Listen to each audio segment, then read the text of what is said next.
The Danger of Being Too Innocent by Honoré de Balzac. The Lord of Montcontour was a brave soldier of Tours who, in honour of the battle gained by the Duke of Anjou afterwards, our right glorious king, caused to be built at Vouvray, the castle thus named for he had borne himself most bravely in that affair, where he overcame the greatest of heretics, and from that was authorized to take the name. Now this said captain had 2 sons good Catholics, of whom the eldest was in favour at court, after the peace which was concluded before the stratagem arranged for St. Bartholomew's Day. The good man returned to his manor, which was not ornamented, as it is at the present day. There he received the sad announcement of the death of his son, slain in a duel by the Lord of Villequier. The poor father was the more cut up at this, as he had arranged a capital marriage for the said son, with a young lady of the male branch of Amboise. Now by this death, most piteously inopportune, vanished all the future and advantages of his family, of which he wished to make a great and noble house. With this idea he had put his other son in a monastery, under the guidance and government of a man renowned for his holiness, who brought him up in a Christian manner, according to the desire of his father, who wished from high ambition to make him a cardinal. Renowned for this, the good abbot kept the young man in a private house, and had to sleep by his side in his cell, allowed no evil weeds to grow in his mind, brought him up in purity of soul and true condition, as all priests should be. This said clerk, when turned 19 years, knew no other love than the love of God, no other nature than that of the angels, who had not our carnal properties, in order that they may live in purity, seeing that otherwise they would make good use of them, the which the king on high, who wished to have his pages always proper, was afraid if he has done well, because his good little people cannot drink in dram shops or riot in brothels as ours do. He is divinely served, but then remember he is lord of all. Now in this plight, the Lord of Montcontour determined to withdraw his second son from the cloister, and invest him with the purple of the soldier and courtier in the place of the ecclesiastical purple, and determined to give him in marriage to the maiden affianced to the dead man, which was wisely determined, because wrapped round with continence and sobriety in all ways, as was the little monk, the bride would be as well used and happier than she would have been with the elder, already well holed over, upset and spoiled by the ladies of the court. The befrocked, unfrocked, and very sheepish in his ways, followed the sacred wishes of his father, and consented to the said marriage, without knowing what a wife and, what is more curious, what a girl was. By chance, his journey having been hindered by the troubles and marches of conflicting parties, this innocent, more innocent than it is lawful for a man to be innocently, came to the castle of Montcontour the evening before the wedding, which was performed with dispensations bought in by the Archbishopric of Tours. It is necessary here to describe the bride. Her mother, long time a widow, lived in the house of Roman 1000 de Braiglongny, civil lieutenant of the Chatelet de Paris, whose wife lived with Lord of Lignières, to the great scandal of the period. But everyone then had so many joists in his own eye that he had no right to notice the rafters in the eyes of others. Now in all families people go to perdition,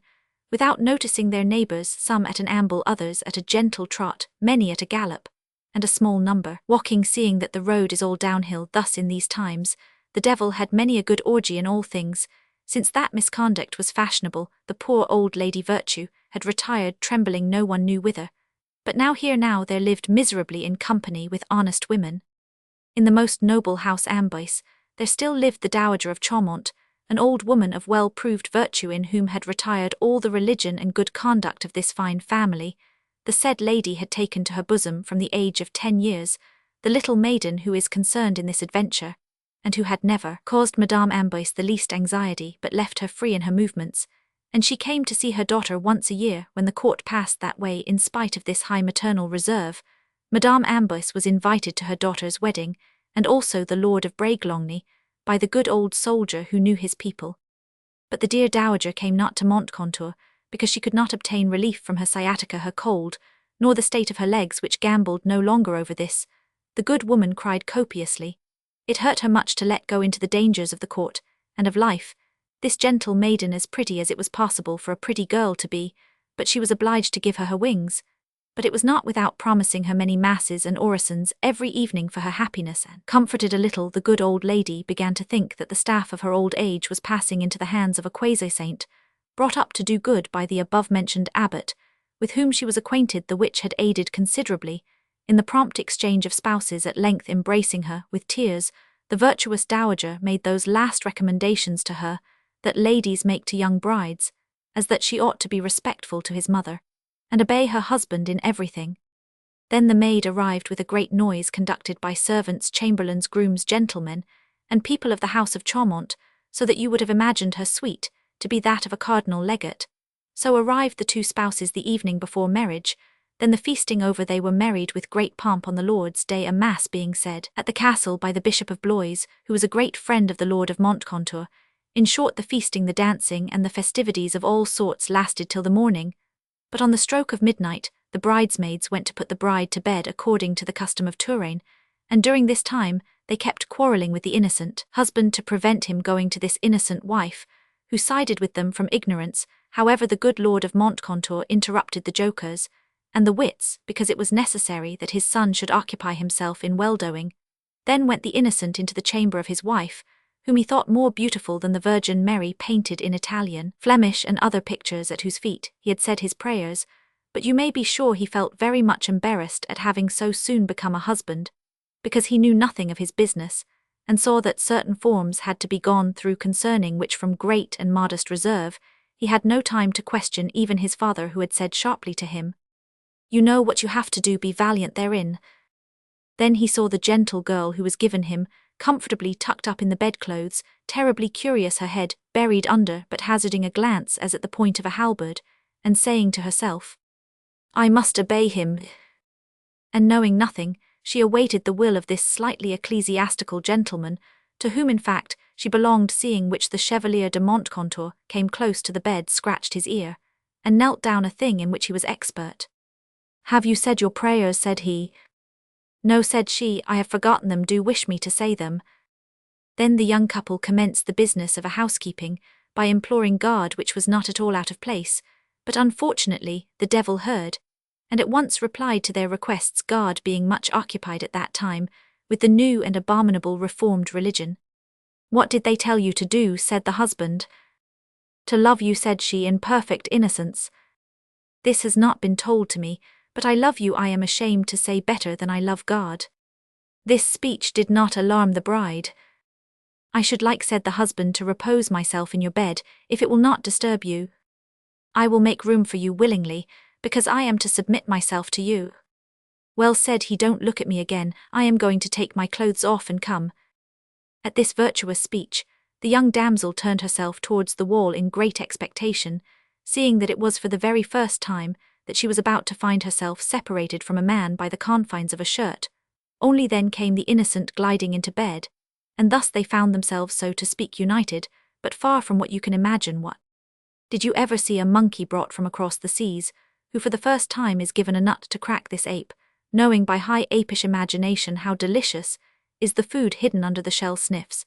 and twists himself about in 1,000 apish ways, saying I know not what between his chattering jaws, with what affection he studies it, with what study he examines it, in what examination he holds it, then throws it, rolls and tosses it about with passion, and often, when it is an ape of low extraction and intelligence, leaves the nut, as much did the poor innocent, who towards the dawn was obliged to confess to his dear wife, that not knowing how to perform his office, or what that office was, or where to obtain the said office, it would be necessary for him to inquire concerning it, and have help and aid. "Yes," said she, "since unhappily I cannot instruct you." In fact, in spite of their efforts, essay of all kinds, in spite of 1,000 things which the innocents invent, and which the wise in matters of love know nothing about, the pair dropped off to sleep wretched, at having been unable to discover the secret of marriage. But they wisely agreed to say that they had done so when the wife got up, still a maiden, seeing that she had not been crowned. She boasted of her knight, and said she had the king of husbands, and went on with her chattering and repartee as briskly as those who know nothing of these things. Then everyone found the maiden a little too sharp, since, for a two-edged joke, a lady of Roche Corbin, having incited a young maiden de la Berdesière, who knew nothing of such things, to ask the bride, "How many loaves did your husband put in the oven?" 24, she replied. Now as the bridegroom was roaming sadly about, thereby distressing his wife, who followed him with her eyes, hoping to see his state of innocence come to an end, the ladies believed that the joy of that night had cost him dear, and that the said bride was already regretting having so quickly ruined him. And at breakfast came the bad jokes, which at that time were relished as excellent. One said that the bride had an open expression, another that there had been some good strokes of business done that night in the castle, This one that the oven had been burned, that one that the two families have lost something that night that they would never find again, and 1,000 other jokes, stupidities, and double meanings that unfortunately the husband did not understand, but on account of the great affluence of the relations' neighbours, and others no one had been to bed, all had danced, rollicked, and frolicked, as is the custom at noble weddings. At this was quite contented my said Sieur de Braglogne, upon whom my Lady of Amboise, excited by the thought of the good things which were happening to her daughter, cast the glances of a falcon in matters of gallant assignation. The poor lieutenant civil learned in bailiffs' men and sergeants, and who nabbed all the pickpockets and scamps of Paris, pretended not to see his good fortune, although his good lady required him to do. You may be sure this great lady's love weighed heavily upon him, so he only kept to her from a spirit of justice, because it was not seeming in a lieutenant judiciary to change his mistresses as often as a man at court, because he had under his charge morals, the police, and religion. This notwithstanding his rebellion must come to an end on the day after the wedding. A great number of the guests departed, then Madame d'Amboise and Monsieur de Braglogne could go to bed, their guests having decamped. Sitting down to supper, the lieutenant received a half-verbal summons to which it was not becoming, as in legal matters, to oppose any reasons for delay. During supper, the said Lady d'Amboise made more than 100 little signs, in order to draw the good Braglogne from the room where he was with the bride, but out came instead of the lieutenant the husband to walk about in company with the mother of his sweet wife. Now in the mind of this innocent there had sprung up like a mushroom an expedient, namely, to interrogate this good lady, whom he considered discreet for remembering the religious precepts of his abbot, who had told him to inquire concerning all things of old people. Expert in the ways of life, he thought of confiding his case to the said Lady d'Amboise, but he made first awkwardly and shyly certain twists and turns, finding no terms in which to unfold his case, and the lady was also perfectly silent, since she was outrageously struck with the blindness, deafness, and voluntary paralysis of the Lord of Braglogne, and said to herself, walking by the side of this delicate morsel, a young innocent of whom she did not think little, imagining that this cat, so well provided with young bacon, could think of old. This ho-ho with a beard of flies, legs a flimsy old grey ruined shaggy beard, without comprehension beard, without shame, without any feminine respect beard, which pretends neither to feel nor to hear nor to see, a pared away beard, a beaten down disordered gutted beard. May the Italian sickness deliver me from this vile joker, with a squashed nose, fiery nose, frozen nose, without religion nose, dry as a lute table, pale nose, without a soul nose, which is nothing but a shadow nose, which sees not, nose wrinkled like the leaf of a vine, nose that I hate, old nose full of mudded nose, where had my eyes been to attach myself to truffle nose to this old hulk, that no longer knows his way. I give my share to the devil of this juiceless beard, of this grey beard, of this monkey face, of these old tatters, of this old rag of a man, of this I know not what an ill take a young husband, hall marry me properly, and an often every day. In this wise train of thought was she when the innocent began his anthem to this woman, so warmly excited, who at the first paraphrase took fire in her understanding like a piece of old touchwood from the carbine of a soldier, and finding it wise to try her son-in-law, said to herself, "Ah, young beard, sweet scented, ah, pretty new nose, fresh beard, innocent nose, virgin, a period nose, full of joy, it beard of springtime, small key of love." She kept on talking the round of the garden, which was long, and then arranged with the innocent that night come, he should sally forth from his room, and get into hers, where she engaged to render him more learned than ever was his father. And the husband was well content, and thanked Madame d'Amboise, begging her to say nothing of this arrangement. During this time, the good old Braglogne had been growling, and saying to himself, "Old ha-ha, old ho-ho, may the plague take thee, may a cancer eat thee, worthless old currycomb, old slipper, too big for the foot, old arquebus, 10-year-old codfish, old spider that spins no more. Old death with open eyes, old devil's cradle, vile lantern of an old tauncreer, too old wretch, whose look kills, old moustache of an old thuriacler, old wretch, to make dead men weep, old organ pedal, old sheath, with 100 knives, old church porch, worn out by the knees, old poor box, in which everyone has dropped ill, give all my future to be quit of thee." As he finished these gentle thoughts, the pretty bride, who was thinking of her young husband's great sorrow at not knowing the particulars of that essential item of marriage, and not having the slightest idea what it was thought to save him much tribulation, shame, and labour, by instructing herself,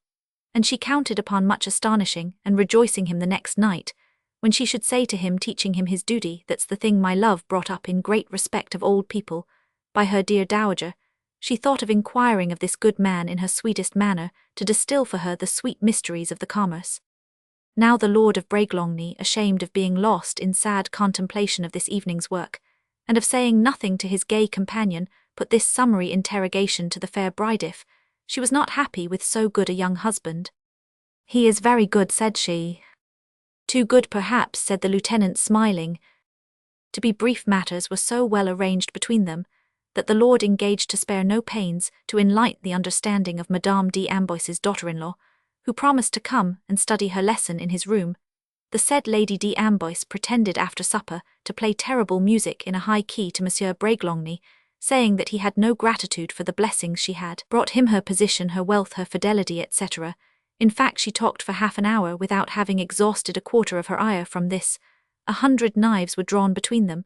but they kept the sheaths. Meanwhile, the spouses in bed were arranging to themselves how to get away in order to please each other. Then the innocent began to say he fell quite giddy, he knew not from what, and wanted to go into the open air, and his maiden wife told him to take a stroll in the moonlight, and then the good fellow began to pity his wife in being left alone a moment at her desire. Both of them at different times left their conjugal couch, and came to their preceptors, both very impatient, as you can well believe, and good instruction was given to them. How I cannot say, because everyone has his own method and practice, and of all sciences this is the most variable in principle. You may be sure that never did scholars receive more gaily the precepts of any language, grammar, or lessons whatsoever, and the two spouses returned to their nest, delighted at being able to communicate to each other the discoveries of their scientific peregrinations. "Ah, my dear," said the bride, "you already know more than my master." From these curious tests came their domestic joy and perfect fidelity, because immediately after their entry into the married state, they found out how much better each of them was adapted for love than anyone else. Their masters included, thus for the remainder of their days, they kept to the legitimate substance of their own persons, and the Lord of Montcontour said in old age to his friends, "Do like me be cuckolds in the blade and not in the sheath," which is the true morality of the conjugal condition,